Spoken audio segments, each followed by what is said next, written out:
Okay, so this is sort of an unplanned video, kind of like a part two to, damn, again with the pop filter thing.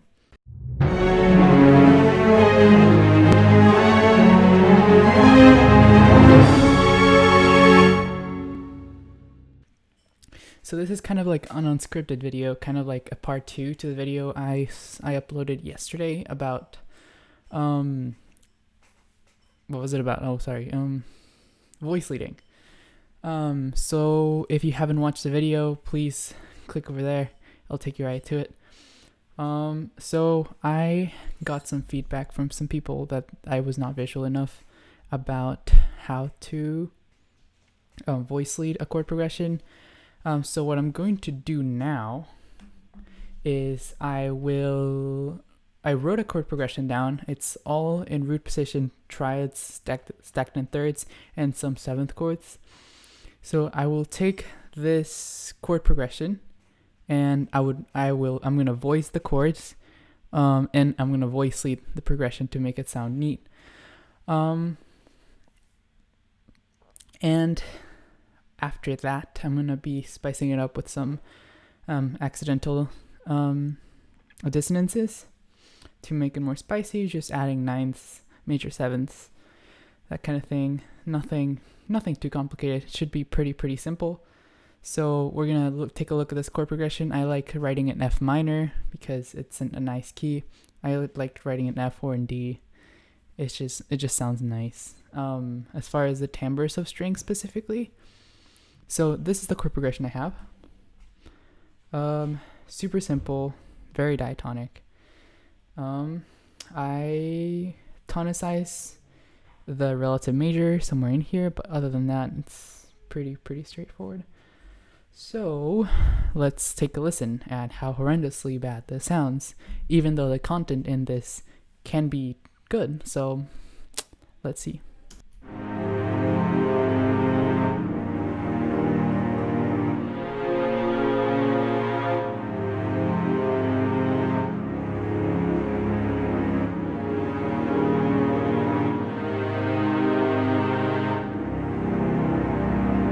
Okay, so that's the chord progression we're going to be working with. So let's see what we can do with this.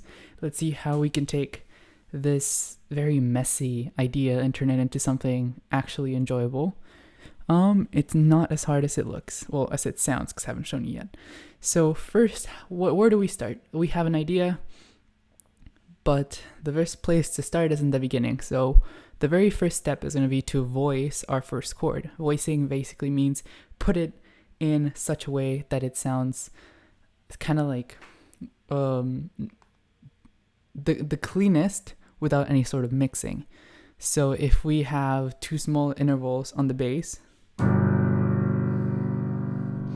if that was a third is a consonant interval, but down here it sounds like a mess. When you start having slower frequencies and like in waves, it's a lot like easier for them to like overlap in very messy ways. So even if the ratios like are technically consonant, so what we're gonna do is we're going to spread out the bass notes and have the notes come closer at the higher register. So you can have, I recommend to start in a root position chord, which basically means that if you have an F minor chord like I do here, this is F minor, the lowest note should be F because it's an F minor chord. So we already said that having a third as the lowest interval was not a great idea. So we could make it a sixth. We could make it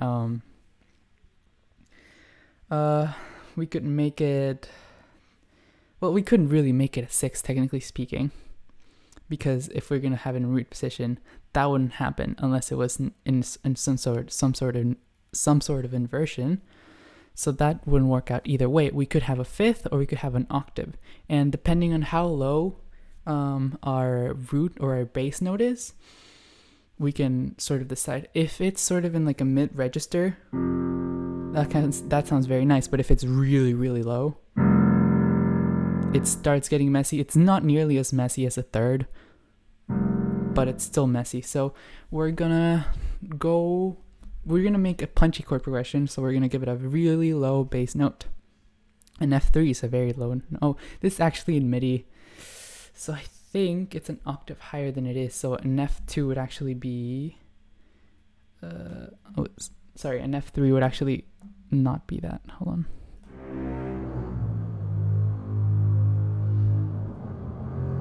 This is an F3, I think. It might be the other way around. I'm not entirely sure. I'm sorry. So we're gonna voice it. We're gonna keep it in the octave that it currently is. But we're gonna open this lower interval, this first interval we have here, to sort of give it structure. It's kind of having like wooden planks, and with those wooden planks building up like some sort of structure or a house or a building or whatever. So let's do that.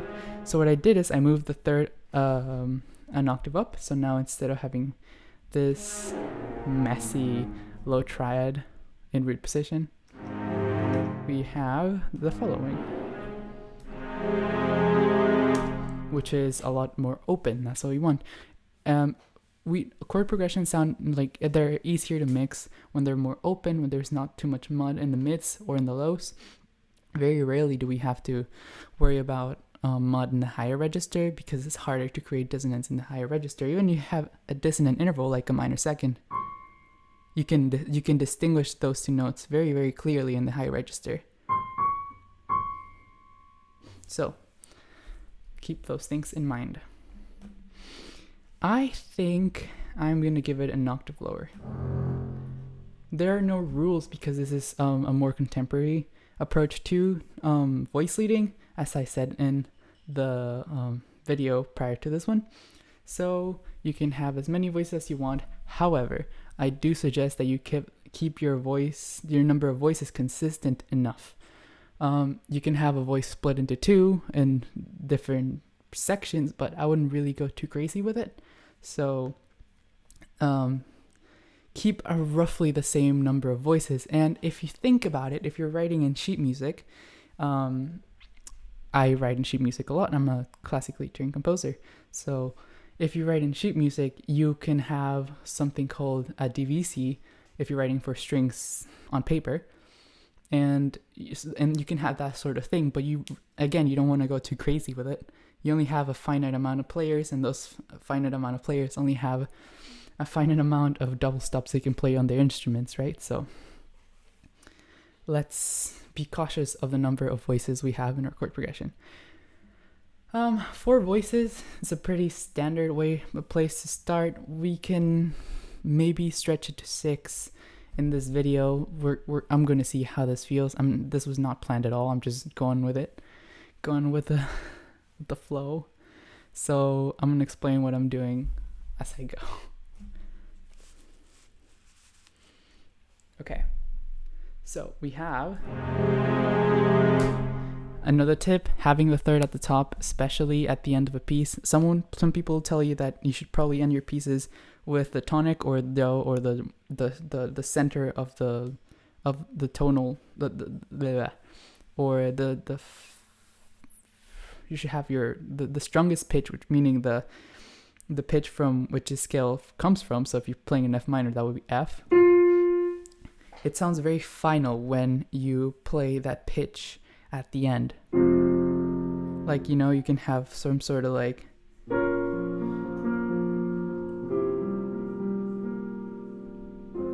you can have sort of like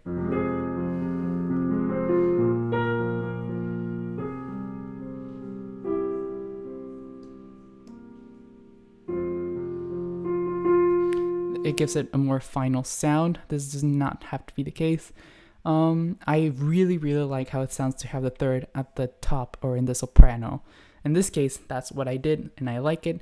It can be in the beginning, and it can also be at the end. There are no rules to music. I want to make that very clear because I still struggle to understand that. And I feel like I should ask someone if something I did musically is okay to do. So whenever I go to a professor, they're like, as long as you are able to explain why you did what you did, as long as you have a purpose to do it, there are no rules. So you can do whatever you want. But the one rule is sorry, but the the catch is that you have to be able to explain yourself. That's sort of the, okay, anyway, let's continue. So we have our first chord. Let's go to the next one. So when we are voice leading a bass, in my last video I said how you should keep melodic intervals to less than a fourth. That applies even less to the bass. The bass can go nuts. Like you can even jump octaves on the bass. Because if like let's think of players again. Like let's think this was an actual, let's say a string quartet, or sorry, string quartet doesn't have a bass. Let's say this is a string orchestra, right? Basses don't usually play very fast parts. They very rarely see 16th notes at like 100 BPM, or sorry, 100. Well, quarter note equals 100. So since they don't have that issue of playing really, really fast, I mean, if they're playing solo repertoire, maybe, but in an orchestra environment, they don't have that challenge. So you can really kind of push them and like make them jump 2 octaves if you have a good enough reason to. But you can totally make them work for it if you like. For brass, they can also do that, but it's like more of like, a kick in the shin for them because they have to play partials. But if you're playing for string bass, you can, as long as you keep it like rhythmically simple and slowish, you can sort of make them jump a little bit more. I'm still not going to go too crazy here. Just keep that in mind. So here we have an E flat major chord, which is the 7th chord, the major 7th chord of F minor. It's very nice.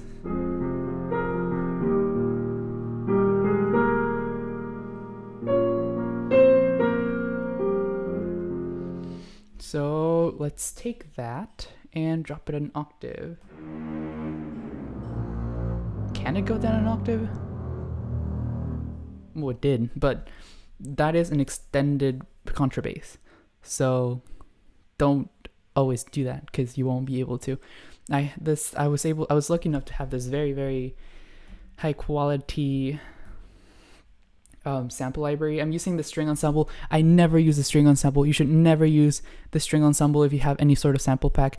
Trust me, never do this. I'm doing this for an example, but please don't use ever the string ensemble. You should definitely go in here and take out each part. Have basses, have cellos, have violas, have violins.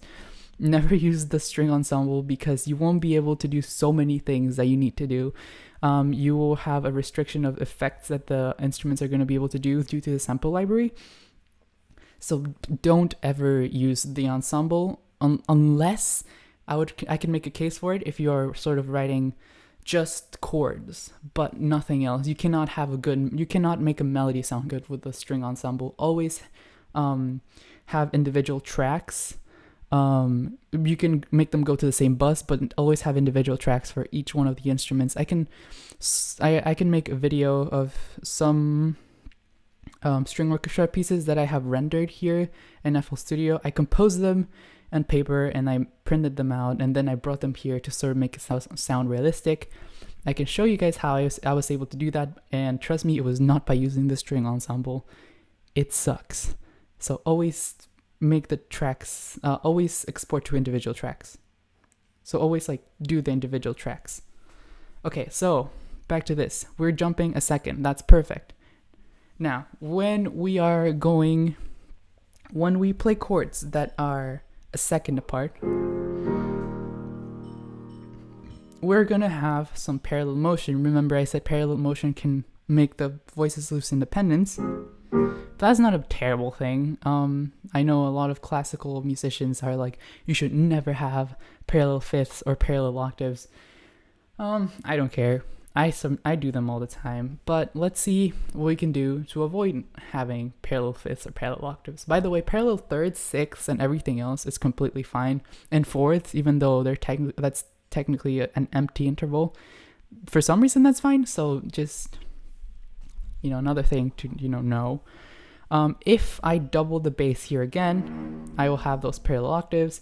So let's see if instead of that we can have this thing be a fifth in an octave, because then what that would do is it would be an octave to a fifth in contrary motion, which is fine. If you have an octave going to a fifth or a fifth going to an octave and they're going in similar motion, according to J.S. Bach, you're a moron. So don't do that if you want to have a Baroque sound. But this is not what I'm technically going here, but I'm trying to respect as many of the part writing rules just for the sake of this video. Again, you can be more free about this. I'm just like kind of like making it hard for me. So okay, so now we have this very open chord. We see this is a minor second, major second, or a semitone and tone.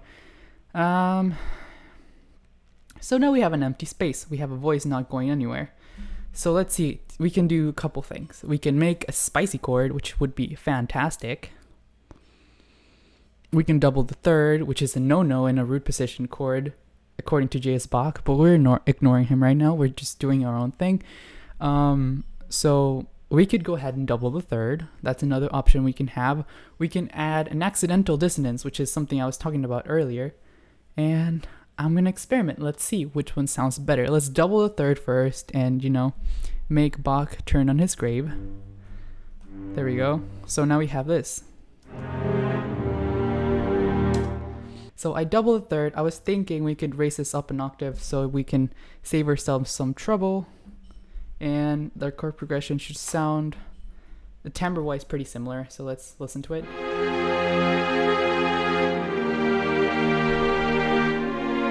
Never mind, it timbrely sounds completely different, but that's fine. I like it better. So this is what we have. Doubling the third, it was fine. I don't care. It sounds nice. Let's try something else in an E flat world. Let's go and put the major seventh in the alto voice. Terrible idea, but since we're in a higher register, let's see if that sounds a little bit less crappy. It sounds like garbage. Don't do this, even at that register. Okay. Let's see what else we can do. We can sort of...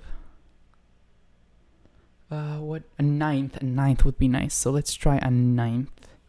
In the world of E flat, a ninth would be F. Sort of like a natural ninth. The diatonic ninth. So this would be a common tone. Oh, look at that, a common tone. Even though these are, let's tone that part, the root relationship, I was able to find a common tone through an accidental dissonance. Ninths are also not a great thing to put on the alto voice, but I'm hopeful that this will sound nice. If it doesn't, we're just gonna keep the, what did I do? We're just gonna keep the third that I doubled. Cool. I like it. I don't care. Let's go to the next chord. So we have the B flat minor chord, which this is spelled enharmonically incorrectly here because this is MIDI, so MIDI's garbage. Bass has to go lower. Cool. Let's create an alto voice. Actually, I can drop this another octave. Because why not? We are moving by a tone here. We're moving by a minor third here. That's fine. We're gonna see if we find a better alternative. A B flat minor chord is B flat, D flat, F. So we have our F over here at the top, a D flat here. We can create a common tone here with this. Boom. Look at us go. That's the root again. We have our F here, which is a fifth. Let's just find a spot for the D flat note. And that would be over here. So that is a major third, jumping from here to here. Major third is not that big of an interval. That should be fine. But let's see if we can find an alternative just to make it even easier for the player.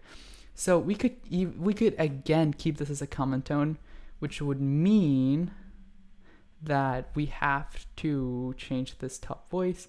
Soprano lines also are more acquainted jumping. It's the inside voices that we really have to take a look at. So top lines, bottom lines, they are jumpier in nature.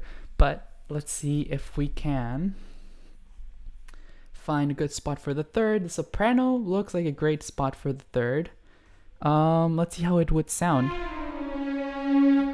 All right, let's play it from there.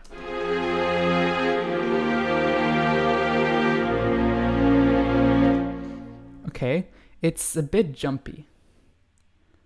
But if it was like a counter melody to like another melody that you would have on top of this, that could be cool. Not a big fan of that though. So, this is more according to taste. So let's bring this back up to an F. Or actually, we could bring it up to a B flat here. Keep that common tone there. Unfortunate. You know what? This sounds like a great time to split a voice. So this is a great example to do this, I guess. So let's find, see, this sounds like a comfortable voice to split. Keeps common tone and then goes up a minor third. So that's great. So let's see how that sounds.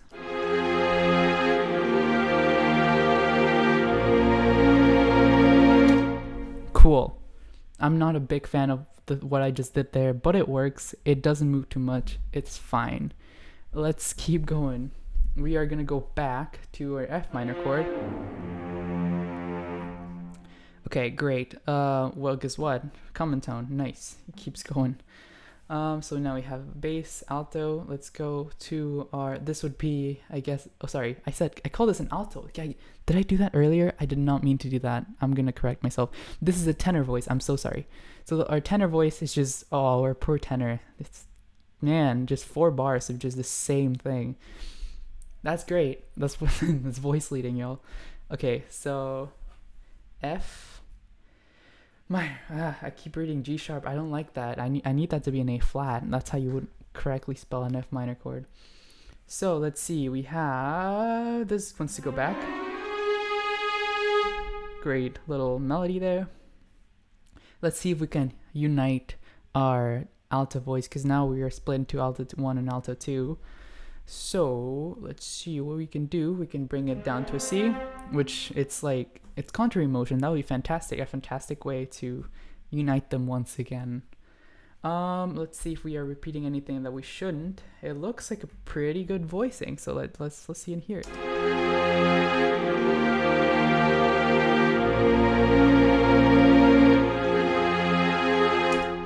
Sure. Let's move on. Okay, major 6 chord. Major 6 chord actually has a lot of common tones. So we're going to go ahead and put the one we already see. Like, I know a lot of you are like, just put it in there. And I just did. So bring the space. Oh, I think I didn't clarify. Major 6 has a lot of common tones with the 1 chord because they're a third apart. So like literally if you're playing an F minor chord and you raise the 5th, there it is. That's like the one thing you have to move. So we're gonna go ahead and the 5th is like the only thing that cannot stay. So then we have our 5th there, raise it up a semitone, and we add our soprano, and soprano is a common tone. Great. Now we are almost done.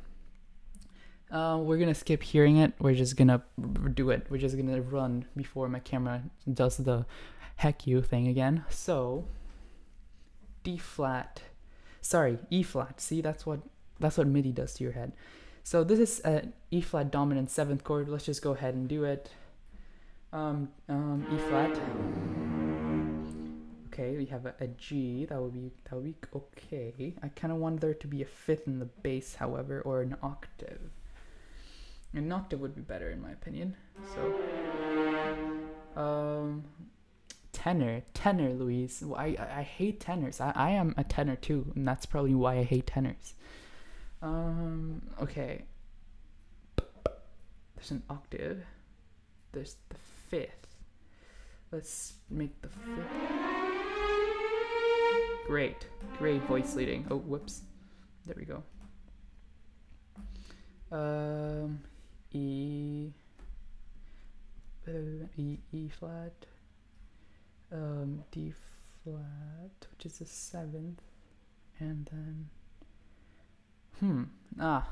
damn. Okay, I cannot do that because now we're missing the third, and the third is actually kind of an important tone. So we're gonna do a divisi once again. Now we have two tenors. I'm sorry, tenor 2, you suck. A flat. Yes. Okay, my brain is not. This is the tonicization I was talking about earlier. It sounds. Wait, is it? Ah, it's not. What? What did I do? Oh yeah, this is it. Never mind. Nice. Bass does a jumpy thing. That's a major third. Deal with it, bass. C. We have a C. Let's see where that wants to move. Actually, I can give this a common tone. Boom. That's kind of like a weird way to join them back together, but it's a major third. That should be fine. C to C sharp. Sure, why not? And then, so you have an E flat here. I don't think I have an. Yeah, I have an E flat here as well, so I don't need this E flat necessarily. But I do need. I think that's all my voices. Like I can just. So A flat, E flat, C, and A flat again. Great. That worked out beautifully. I'm just kind of not feeling it right now. And then our 5 chord, which is our 5 dominant 7th chord. Let's see. Brain, turn on. My brain's off. My brain is like, I'm done. Okay, bring this down an octave. C, that could work. No. You could probably just go back. No, I don't want to. Nah, I don't want to do that. C, E, G, B flat. Do I have a B flat anywhere up here?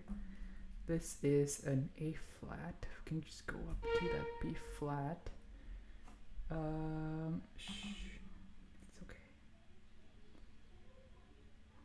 I like this minor second motion. I do. And we can omit the 5th. The 5th's not an important tone. So we can just whoop. That should be fine. So we have. That's a 6th to go into. That's 4. What? This is.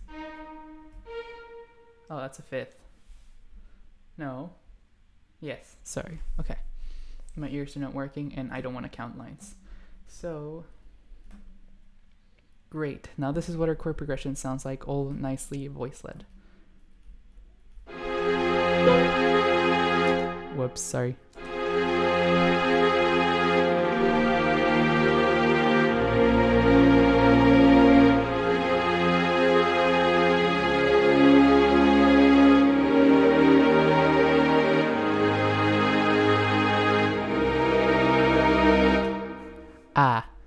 Well, I think I heard a sharp 9th, which is nice, but that's not what I wanted. So I need to correct it now. I didn't catch it. My brain is not working right now. B flat. Oh, there it is, the sharp 9. I found the sharp 9. This is just a lack of a leading tone thing. So we have an E. You know what? This sharp 9th is fine. But we're not doing this right now.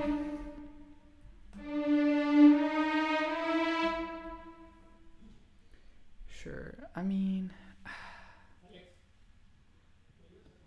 let's see. That's fine. I'm not dealing with this anymore. Or we can just keep this as a common tone. I don't know why I didn't do that in the first place. I'm kind of dumb. Okay, fine. We done did it. Okay, great. This is what it should sound like now.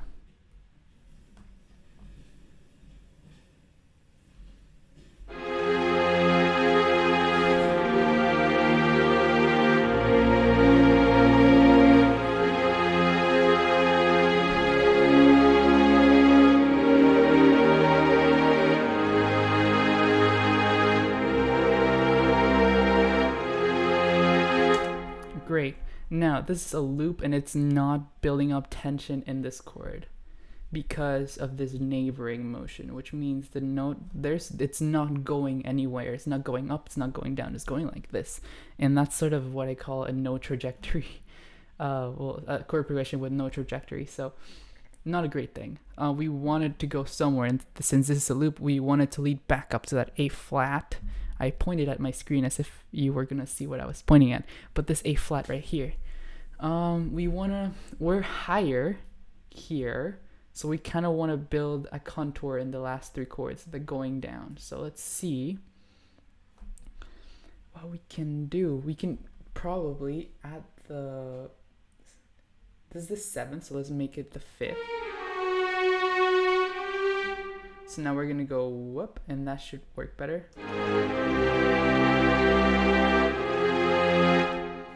Okay.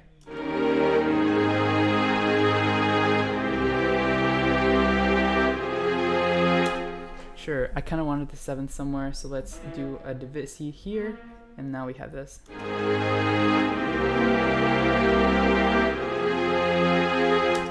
We're going back up. We can also do this sort of movement. Nah, that's the 3rd. Whatever, it works. It's fine. It's not the best. We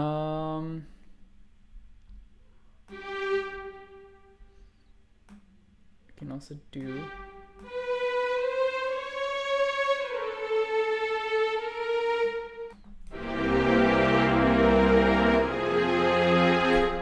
I don't know why that works. It's like, but it does. So we can also do.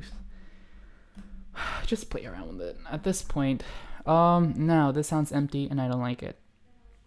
This sounds kind of like basic and I don't like it. It's fine. Could be better. So we're gonna add a couple of divises, unnecessary divises, just to add more tension. And just accidental dissonances as well. Great places to add accidental dissonances is not the tenor voice, as I said earlier, but the alto and soprano voices are fantastic. So let's go here. We have an F chord, so we're gonna add a minor 7th. We can cut the alto part into 2 like that, and now we have this. Oh, whoopsie doodles, we have this. Sure, that could work. It's fine. We already have a 9th here, which is fine. Let's try adding a 9th instead of a minor 7th in this first chord. That would be a G. Let's see where a G can work. We could add a tenor 1 part. I don't want to contradict myself so quickly, but that could also be a thing. Let's add it here in the soprano. That sounds nice. That doesn't sound like crap, but let's just go with the jazzier alternative, which is a minor 7th. Now we have to voice lead it. Let's make it go somewhere. So we have E flat. We just extend it because this chord already has a dissonance.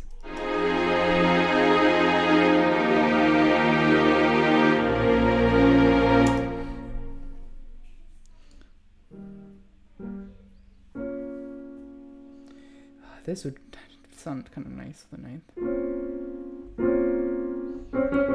In a minor chord, you have a 9th. The 9th creates a minor 2nd with the 3rd of the chord, which you would think sounds horrible, but if you voice it correctly, it can be quite beautiful. So let's add a C to this chord. Let's go ahead and do it, just to prove a point. If we put it here, then sorry, not there. That's not a C. If we put it here, it kind of like invades some space. But since it's higher in the register, it can sound kind of nice. So let's see how that sounds. Definitely cool idea. Another thing that we could do is sort of make it sound like it's not a suspension technically speaking, because you're not setting it up, but a release of tension. So that would sound like this.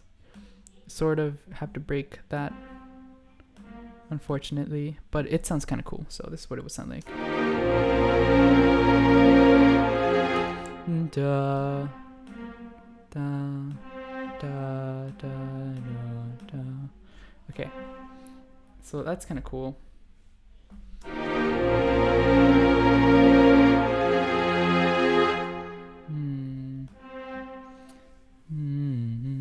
Kind of cool, a cool contour. And it's okay to break it up, and even like it doesn't have to be completely homorhythmic. Your chord progressions, in fact, I would even dare say your chord progressions shouldn't be completely homorhythmic. Do add a little bit of counterpoint, like no one, it's cooler, it's more interesting, because the counterpoint that you create by adding like those eighth notes or half notes in this case, it's interesting. It can create an accidental secondary melody that you can, pay more attention to and then develop it and then get more content out of your piece that way. A lot of cool things happen. So let's wrap this up because I want to stop. I'm tired. It's like it's late and I've been doing things all day. But let's just, for the sake of this, keep going.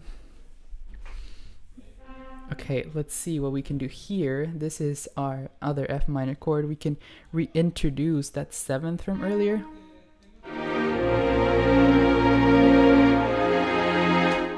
I don't want to do that. The seventh's kind of a stupid idea. Sure.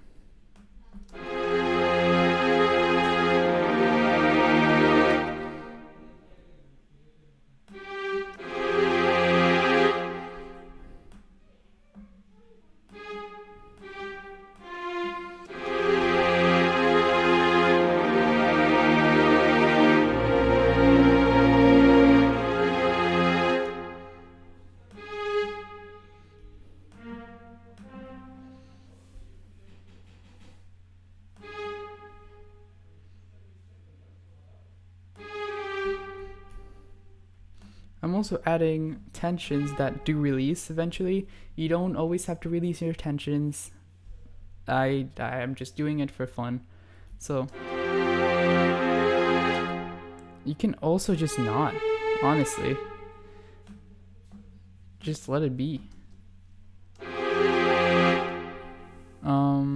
That's dumb.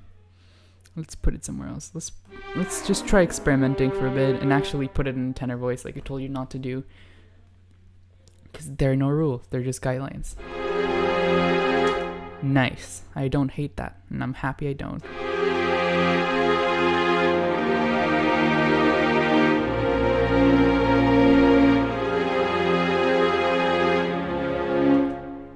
Where did our soprano go?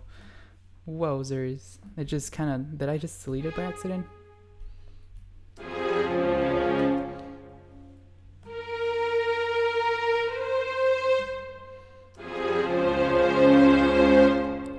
I changed the soprano to whatever it was. What chord is this? Oh, sorry. I don't know where I am, harmonically speaking. Oh, D flat. Nice. So I added a major seventh. Nice. Cool.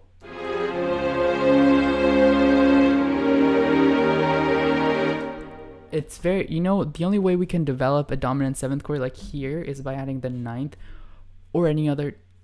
Yeah, no, you know what? The ninth is fine. And actually, I want to add some sort of divisy here because I have added divisy to everything else but this, and then it would sound unusually empty if it just doesn't have one. Wow. Let's just add. Let's see what tone we're missing here. We're missing the fifth, aren't we? A flat. Where's A flat? Roll call. We're gonna keep that as a common tone here. Cool.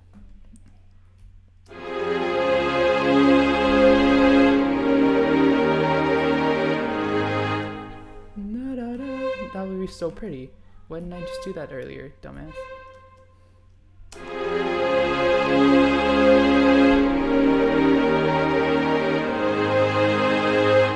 And then, just build that contour up, and then, ooh, crazy idea. Instead of looping it, double it, and then have the second part have more space by erasing this thing. And then you have to edit all that accordingly, which I'm not gonna do right now. I need to go to bed. So we're just gonna listen to that and imagine that the rest of it is also nicely voice led, and we have the following.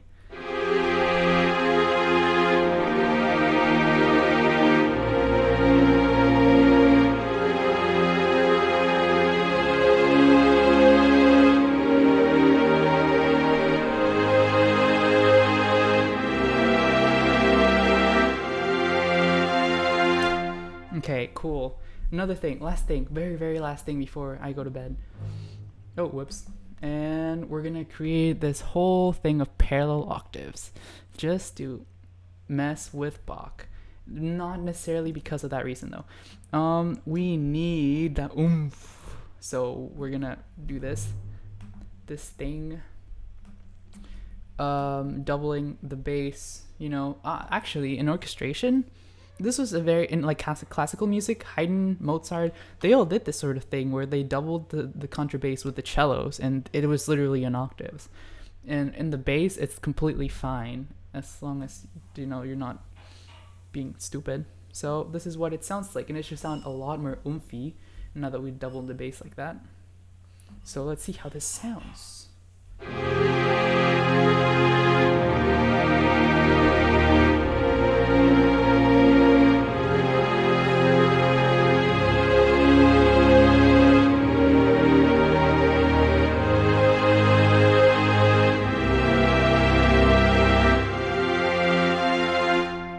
Cool.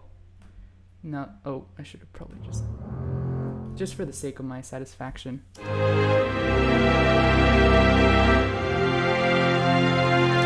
Okay, nice. So that's how you do the doodles. That's how you do the thing. This is like 30 minutes. Wow. I hope this was useful. It was entertaining for me. A nice thing to do before just passing out. But if it was useful, and if you don't like it, and subscribe, and do all those things, then this would have been in vain, and that would just drop me to an awful depression, and I hope that weighs on your shoulders. So, like, subscribe, and share. As long as you don't stop, you will continue to get better, and if you stop, you are a loser. So, good night.